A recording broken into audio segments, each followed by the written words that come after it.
अस्सलाम वालेकुम जी। मेरा नाम डॉक्टर आमिर है। मैं as a consultant pediatrician DHQ hospital Bahawalnagar में अपनी खदमात सर अंजाम दे रहा हूँ। आज की मेरी वीडियो अंडर ग्रेजुएट और पोस्ट ग्रेजुएट स्टूडेंट्स के लिए है, मेडिकल स्टूडेंट्स के लिए है। इस वीडियो में मैं आपको हिस्ट्री के बारे में इम्पोर्टेंट पॉइंट्स बताऊंगा और ये बताऊंगा कि ये कैसे ली जाती है, किन किन चीज़ों को आप जहन में रखेंगे तो आपकी हिस्ट्री एक परफेक्ट हिस्ट्री होगी और कोई चीज़ मिस नहीं होगी। हिस्ट्री में हिस्ट्री की आपको बहुत सारी बुक्स मिल जाती हैं, बहुत सारी वीडियोस भी मिल जाती हैं, लेकिन ये कुछ पॉइंट्स मैं आपको बताऊंगा इस वीडियो में जिससे आपको हिस्ट्री लेने में हेल्प आउट होगी। सबसे पहले तो जी इंट्रोडक्शन है। हिस्ट्री एक ऐसी चीज है जो कि स्टूडेंट के लिए सबसे डिफिकल्ट होती है। एफसीपीएस में long case is quite difficult, क्योंकि आपको मरीज के साथ काफी देर बैठना होता है और आपको एग्जामिनर ऑब्जर्व कर रहे हैं। अंडर ग्रेजुएट में भी क्योंकि हमें कभी हिस्ट्री के बारे में इतना सिखाया नहीं जाता है, ना पढ़ाया जाता है, इसलिए हमारे लिए बड़ी मुश्किल हो जाती है।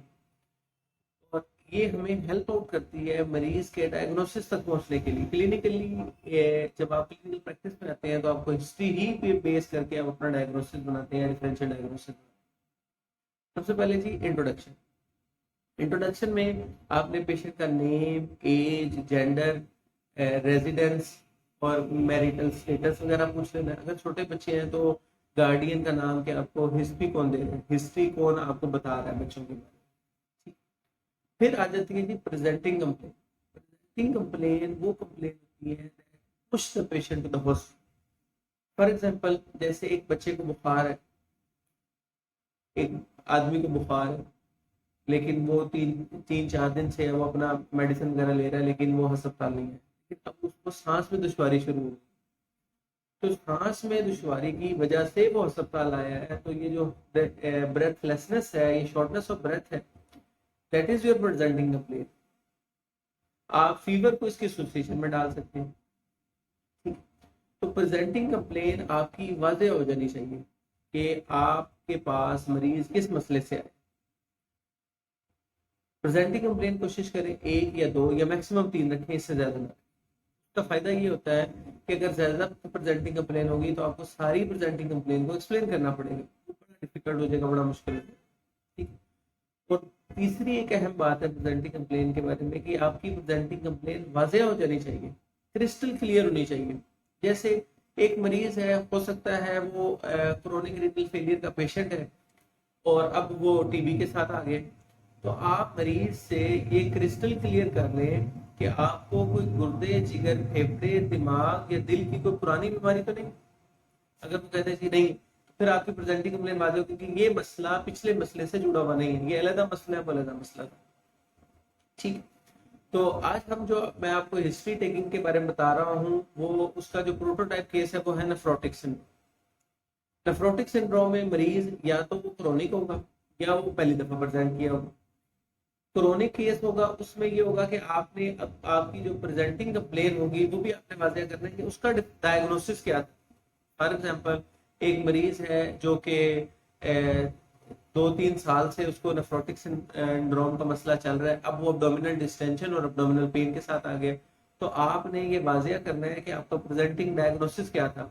वो बैक्टीरियल पेरिटोनाइटिस था, या वो थ्रोम्बोसिस था, ये क्या था। वो आपको प्रेजेंटिंग डायग्नोसिस भी पता होना चाहिए क्रोनिक केस में। ठीक है। क्रोनिक केस में जो जिन क्रोनिक केस में आपने ये बता देना है कि my patient is a known case of nephrotic syndrome now presented with this. तो आपके पास जो प्रेजेंटिंग कंप्लेन है उसका आपने उसकी बेसिस पे प्रेजेंटिंग डायग्नोसिस भी बनाना है। ये वेरी इंपॉर्टेंट है, दिस इज वेरी इंपॉर्टेंट कि अब मरीज जिस मसले से आया उसका डायग्नोसिस क्या है। ठीक। एक तो उसको मसला चल रहा है, वो तो एक अलग है, उसको बाद में एक्सप्लेन करना है आपने।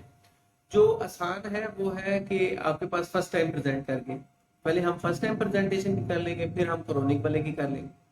फर्स्ट टाइम कैसे प्रेजेंट करके है जी, वो जनरलाइज बॉडी स्वेलिंग के साथ प्रेजेंट करके आपने पहले पूछना है कि जी आपको ये स्वेलिंग, वही duration, onset, progression, association, aggravating और रिलीविंग फैक्टर, कि कब से है, कैसे शुरू हुई, बढ़ रही है या वैसे ही है, किन चीज़ों से ज़्यादा हो जाती है, किन चीज़ों से कम हो जाती है। ये सारी जब आपकी क्रिस्टल क्लियर हो जाए कि ये जो स्वेलिंग है ये इन मसलों की वजह से है, फिर आपने उसके डिफरेंशियल डायग्नोसिस की तरफ आ जाना।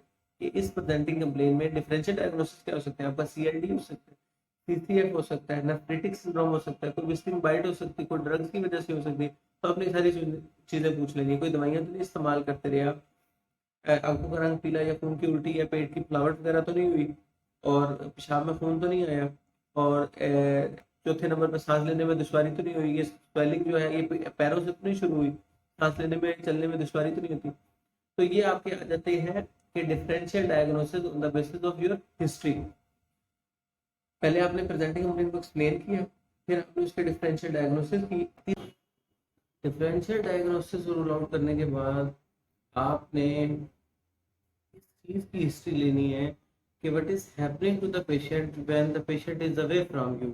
जब आपके पास मरीज नहीं आया तो उसने क्या किया, तो किसी हेल्थ फैसिलिटी के पास रिपोर्ट हुआ, उसने वहां पर क्या क्या इन्वेस्टिगेशन कराई और क्या क्या ट्रीटमेंट हुआ, और उन इन्वेस्टिगेशन और ट्रीटमेंट के नतीजे में उन्होंने उसको क्या डायग्नोसिस किया और उन्होंने उसको क्या बताया। ठीक है, तो फिर आपने कॉम्प्लिकेशन ऑफ डिजीज और complication of treatment, that is treatment given to the patient, उसकी कॉम्प्लिकेशन और डिजीज की क्या कॉम्प्लिकेशन। दूसरे नंबर पे उसकी एसोसिएशन आ जाती है कि ये बीमारी किसी चीज से जुड़ी तो नहीं हुई, इसकी कोई एसोसिएशन तो नहीं।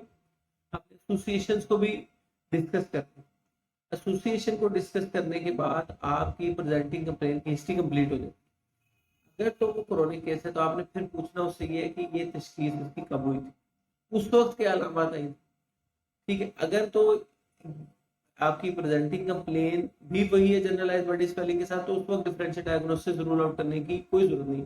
लेकिन अगर आपके प्रेजेंटिंग कंप्लेन डिफरेंट है, मतलब एक नेफ्रोटिक सिंड्रोम का पेशेंट जो है वो नेक एब्सेस के साथ आ गया है या मेनिंजाइटिस के साथ आ गया, लेकिन अब तो प्रेजेंटिंग फीवर और फिट्स है, लेकिन जब वो तशखीस हुई थी उसकी उस वक्त उसको जनरलाइज बॉडी स्वेलिंग थी, तो उसके डिफरेंशियल डायग्नोसिस आपने उस वक्त प्रूव करनी है। बाद लोग इसको पास हिस्ट्री में भी ले जाते हैं, बाद इसको ये स्टेटमेंट भी दे देते हैं, the actual history date backs to 2 year back या 3 year back when the patient presented with periorbital swelling which slow in onset, progressive in nature, started from the periorbital area, then progressively involve the lower part of the body। बाद लोग इसको past history में ले जाते हैं और बाद लोग इसको एक्चुअल हिस्ट्री डेट बैक करके भी एक्सप्लेन कर देते हैं। ये आपकी अपनी चॉइस है, इसमें कोई एग्जामिनर माइंड नहीं करता इस चीज। अगर मैं आपको HOPI रिवाइज करूँ तो सबसे पहले explain the complaints, duration, onset, progression, association, aggravating, relieving factors, then come to the differential diagnosis, then what happened to the patient when patient is away from you, what treatment given, what investigation done, and what are the complications of that treatment. On the basis of investigation and treatment, what are the provisional diagnosis which is explained to the patient, and what is the effect of that treatment, and then come to the complication of disease, complication of treatment, and then association if there are any association of that disease। अब मैं आपको explain करता हूँ एक ऐसी disease जो कि chronically चल रही है, अब वो किसी सिम्टम्स के साथ आ गए। फॉर एग्जांपल एक पेशेंट है, नॉन केस है थैलेसीमिया का, उसको on end of blood transfusion हो रहा है, अब वो आपके पास आ गया है फीवर फिट्स के साथ।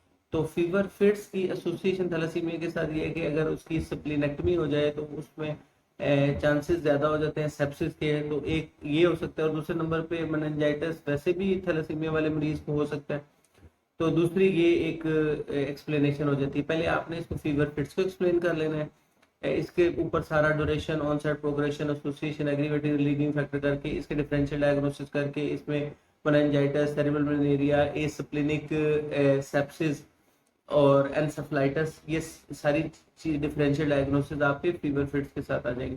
फिर आपने उस डिजीज को एक्चुअली एक्सप्लेन करना है कि वो डिजीज कब स्टार्ट हुई थी, कब डायग्नोस हुई, उस वक्त क्या सिम्टम्स थे, उस वक्त हेल्थ फैसिलिटी में जो रिपोर्ट हुआ तो क्या ट्रीटमेंट किया, क्या इन्वेस्टिगेशन, उन इन्वेस्टिगेशन से क्या उन्होंने मरीज को एक्सप्लेन किया, फिर आपने डिजीज की कॉम्प्लिकेशन, फिर ट्रीटमेंट की कॉम्प्लिकेशन, इस तरह, और फिर इफ देयर एनी एसोसिएशन, इस तरह उसको आपने एक्सप्लेन करना है। At the time of presentation भी आपने उसका प्रेजेंटिंग डायग्नोसिस बनाना है, और जब वो फर्स्ट टाइम डायग्नोज हुआ था उस वक्त भी आपने उसकी डिफरेंशियल डायग्नोसिस बनाना है।